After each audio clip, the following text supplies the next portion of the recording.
Part 2. As we walked rapidly down Howe Street, I glanced back at the building which we'd left.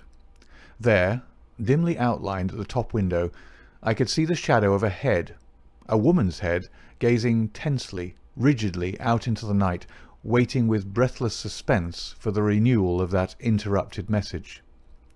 At the doorway of the Howe Street flats, a man, muffled in a cravat and greatcoat, was leaning against the railing. He started as the hall light fell upon our faces. "Holmes!" he cried. "Why, Gregson," said my companion as he shook hands with the Scotland Yard detective. "Journeys end with lovers' meetings. What brings you here?" "The same reasons that brings you, I expect," said Gregson. "How you got onto it, I can't imagine." "Different threads, but leading up to the same tangle. I've been taking the signals." "Signals?" "Yes, from that window. They broke off in the middle. We came over to see the reason, but since it is safe in your hands, I see no object in continuing this business." "Wait a bit," cried Gregson eagerly.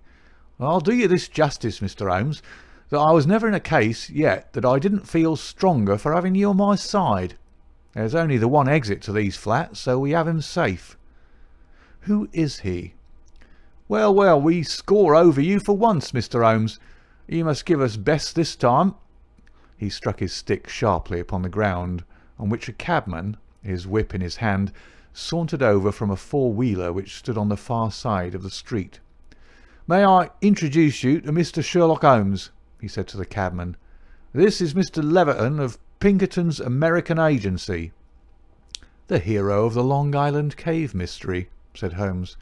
"Sir, I am pleased to meet you." The American, a quiet, business-like young man with a clean-shaven, hatchet face, flushed up at the words of commendation. "I am on the trail of my life now, Mr. Holmes," said he. "If I can get Giordano—" "What, Giordano of the Red Circle?" "Oh, he has a European fame, has he? Well, we've learned all about him in America. We know he's at the bottom of 50 murders, and yet we've nothing positive we can take on him. I tracked him over from New York, and I've been close to him for a week in London, waiting for some excuse to get my hand on his collar. Mr. Gregson and I ran him to ground in that big tenement house, and there's only one door, so he can't slip us. There's 3 folk come out since he went in, but I'll swear he wasn't one of them." "Mr. Holmes talks of signals," said Gregson. "I expect, as usual, he knows a good deal that we don't." In a few clear words, Holmes explained the situation as it had appeared to us. The American struck his hands together with vexation. "He's on to us," he cried. "Why do you think so?" "Well, it figures out that way, does it not? Here he is sending out messages to an accomplice. There are several of his gang in London. Then suddenly, just as by your own account he was telling them that there was danger, he broke short off. What could it mean except that from the window he had suddenly either caught sight of us in the street, or in some way come to understand how close the danger was, and he must act right away if he was to avoid it. What do you suggest, Mr. Holmes?" "That we go up at once and see for ourselves." "But we have no warrant for his arrest." "He is in unoccupied premises under suspicious circumstances," said Gregson. "That is good enough for the moment. When we have him by the heels, we can see if New York can't help us to keep him. I'll take the responsibility of arresting him now." Our official detectives may blunder in the matter of intelligence, but never in that of courage. Gregson climbed the stair to arrest this desperate murderer with the same absolutely quiet and business-like bearing with which he would have ascended the official staircase of Scotland Yard. The Pinkerton man had tried to push past him, but Gregson had firmly elbowed him back. London dangers were the privilege of the London force. The door of the left-hand flat upon the 3rd landing was standing ajar. Gregson pushed it open. Within, all was absolute silence and darkness. I struck a match and lit the detective's lantern. As I did so, and as the flicker steadied into a flame, we all gave a gasp of surprise. On the deal boards of the carpetless floor there was outlined a fresh track of blood. The red steps pointed towards us, and led away from an inner room, the door of which was closed. Gregson flung it open and held his light full blaze in front of him, while we all peered eagerly over his shoulders. In the middle of the floor of the empty room was huddled the figure of an enormous man. His clean-shaven, swarthy face, grotesquely horrible in its contortion, and his head encircled by a ghastly crimson halo of blood, lying in a broad wet circle upon the white woodwork. His knees were drawn up, his hands thrown out in agony, and from the centre of his broad, brown, upturned throat there projected the white haft of a knife driven blade deep into his body. Giant as he was, the man must have gone down like a poleaxed ox before that terrific blow. Beside his right hand a most formidable horn-handled two-edged dagger lay upon the floor, and near it a black kid glove.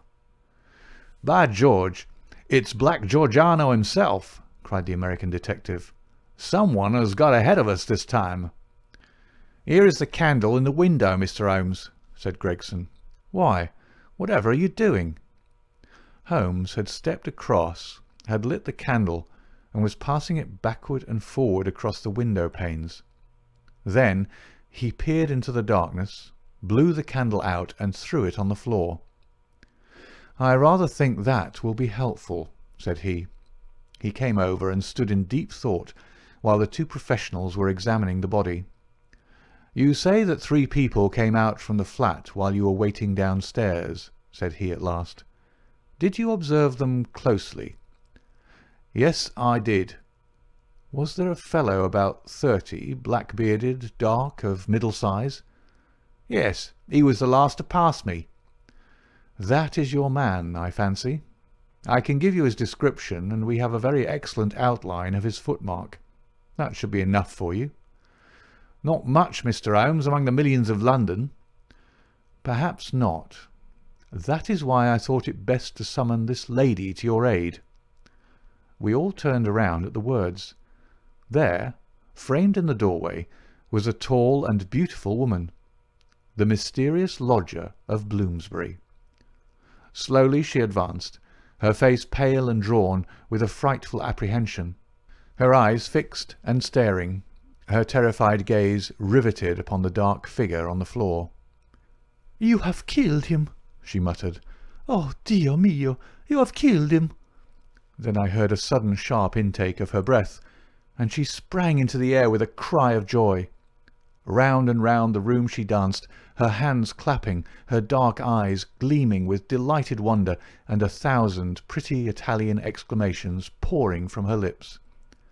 It was terrible and amazing to see such a woman, so convulsed with joy at such a sight. Suddenly she stopped, and gazed at us all with a questioning stare. "But you are police, are you not? You have killed Giuseppe Giorgiano, is it not so?" "We are police, madam." She looked round into the shadows of the room. "But where, then, is Gennaro?" she asked. "He is my husband, Gennaro Luca. I am Emilia Luca, and we are both from New York. Where is Gennaro? He called me this moment from this window, and I ran with all my speed." "It was I who called," said Holmes. "You? How could you call?" "Your cipher was not difficult, madam. Your presence here was desirable. I knew that I only to flash 'Vieni,' and you would surely come." The beautiful Italian looked with awe at my companion. "I do not understand how you know these things," she said. "Giuseppe Giorgiano, how did he—" She paused, and then suddenly her face lit up with pride and delight. "Now I see it. My Gennaro, my splendid, beautiful Gennaro, who has guarded me safe from all harm.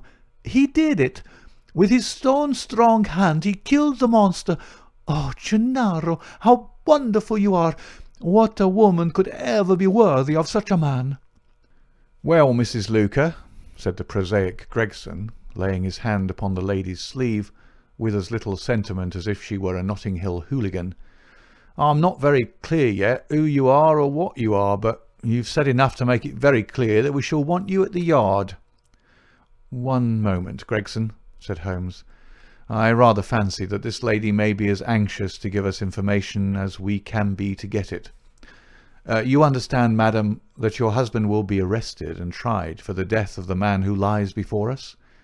What you say may be used in evidence, but if you think that he has acted from motives which are not criminal and which he would wish to have known, then you cannot serve him better than by telling us the whole story."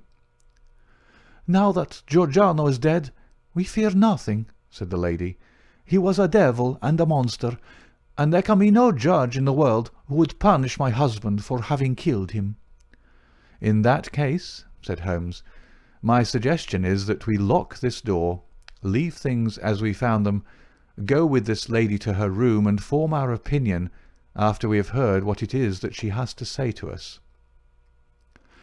Half an hour later we were seated, all four, in the small sitting-room of Signora Luca, listening to her remarkable narrative of those sinister events, the ending of which we had chanced to witness. She spoke in rapid and fluent but very unconventional English, which, for the sake of clearness, I will make grammatical. "I was born in Posillipo, near Naples," said she, "and was the daughter of Augusto Barelli, who was the chief lawyer and once the deputy of that part. Gennaro was in my father's employment, and I came to love him, as any woman must. He had neither money nor position, nothing, but his beauty and strength and energy, so my father forbade the match. We fled together, were married at Bari, and sold my jewels to gain the money which would take us to America. This was 4 years ago, and we have been in New York ever since. Fortune was very good to us at first. Gennaro was able to do a service to an Italian gentleman. He saved him from some ruffians in the place called the Bowery, and so made a powerful friend. His name was Tito Castalotti, and he was the senior partner of the great firm of Castolotti and Zamba, who are the chief fruit importers of New York. Signor Zamba is an invalid, and our new friend Castolotti has all power within the firm, which employs more than 300 men. He took my husband into his employment, made him head of a department, and showed his good will toward him in every way. Signor Castolotti was a bachelor, and I believe that he felt as if Gennaro was his son, and both my husband and I loved him as if he were our father. We had taken and furnished a little house in Brooklyn, and our whole future seemed assured, when that black cloud appeared which was soon to overspread our sky. One night, when Gennaro returned from his work, he brought a fellow countryman back with him. His name was Giordano, and he had come also from Posillipo. He was a huge man, as you can testify, for you have looked upon his corpse. Not only was his body that of a giant, but everything about him was grotesque, gigantic, and terrifying. His voice was like thunder in our little house. There was scarce room for the whirl of his great arms as he talked. His thoughts, his emotions, his passions, all were exaggerated and monstrous. He talked, or rather roared, with such energy that others could but sit and listen, cowed with the mighty stream of words.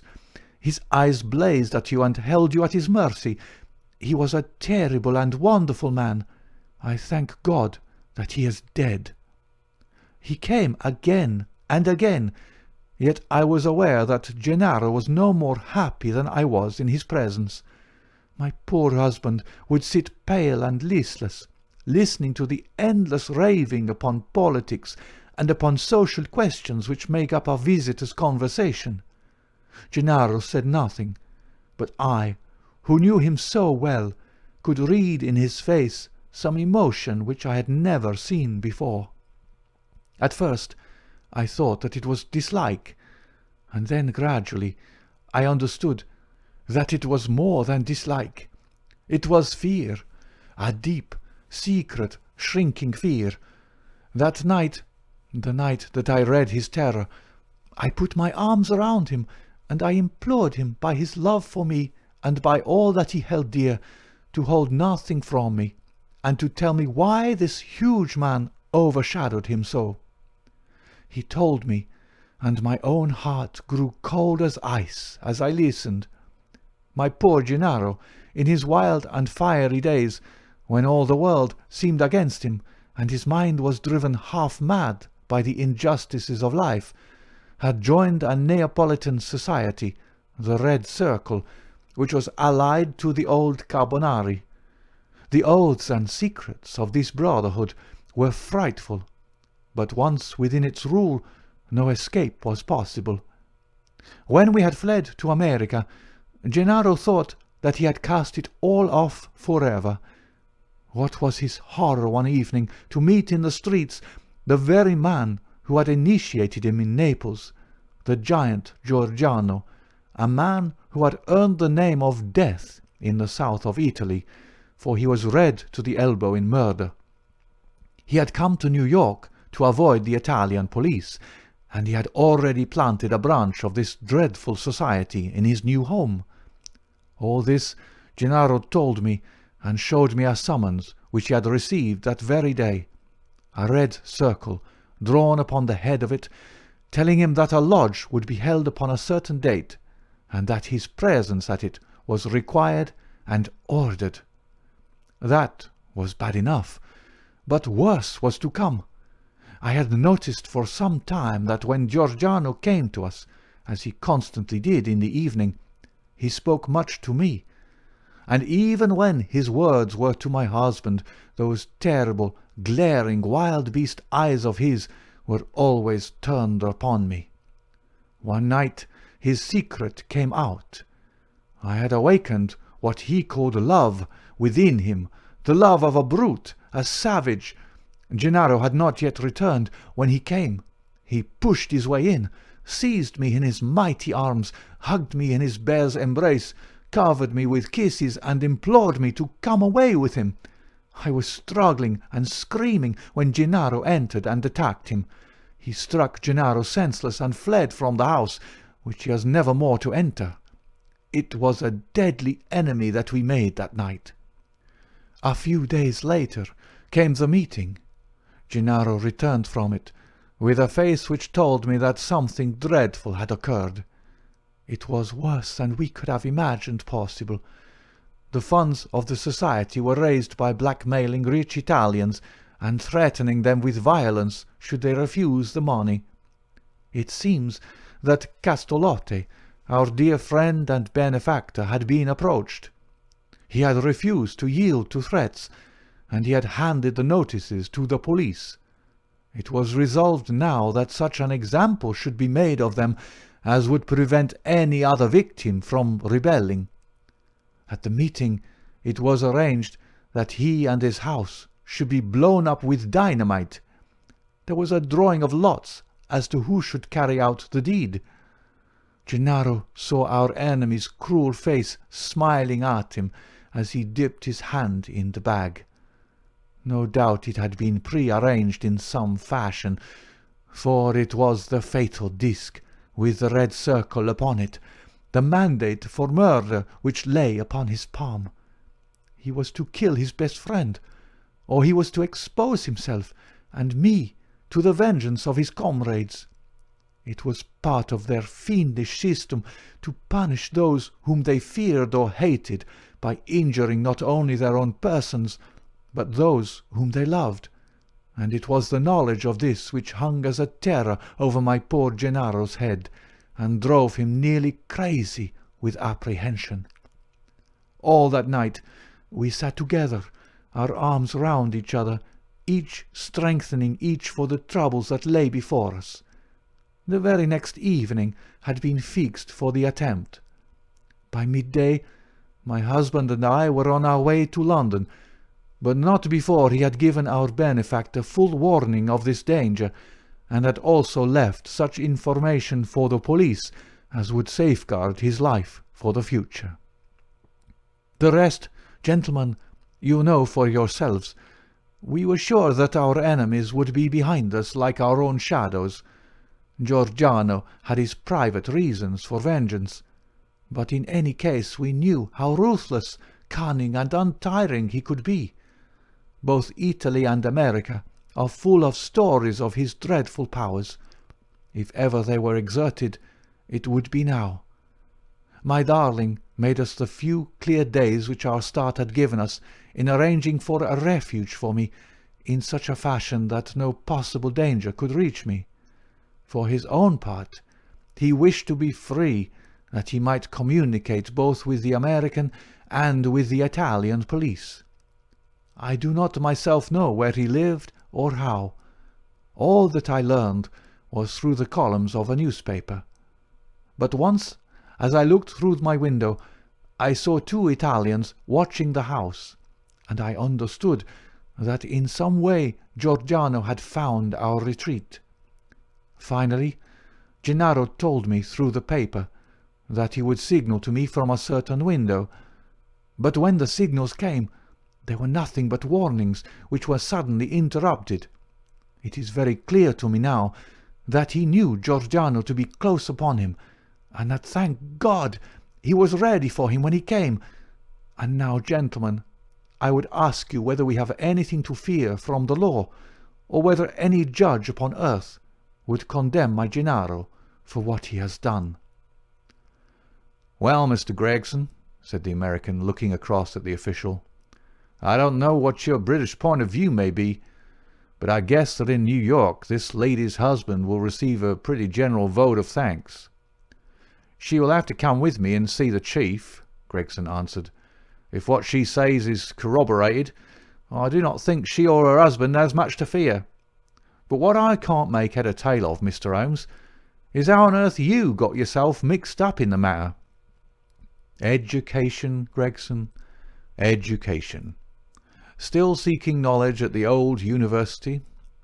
Well, Watson, you have one more specimen of the tragic and grotesque to add to your collection. By the way, it is not 8 o'clock, and a Wagner night at Covent Garden. If we hurry, we might be in time for the second act." End of Part 2 of The Adventure of the Red Circle.